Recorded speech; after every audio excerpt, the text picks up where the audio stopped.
In today's video, I am going to teach you how to view and edit reservations in Wix Hotels. Start by logging into your Wix account and opening the website you want to manage from your dashboard.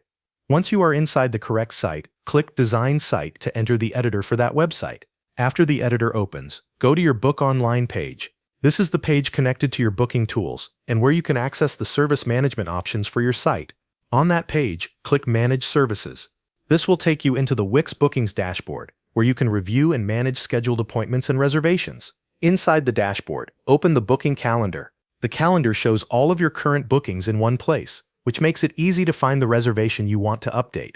Browse through the calendar and select the specific booking you need to edit. When the booking details open, review the current information carefully. From here, you can update the customer details, change the selected service, or adjust the date and time if needed. Make the necessary changes based on the update you want to apply.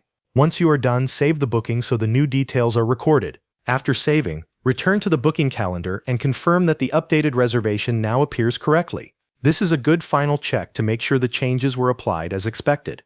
When you are finished managing the reservation, return to the Wix editor. If you also made any changes to your Book Online page while you were working, click Preview to review how those updates look on your website. This helps you confirm that everything appears correctly before publishing. If everything looks good, click Publish to make your website changes live. This will update the public version of your site with any edits you made in the editor. That is the full process for viewing and editing bookings in Wix. Once you know where to find the booking calendar and how to open a reservation, making changes is quick and straightforward. Thanks for watching. That covers everything you need to know.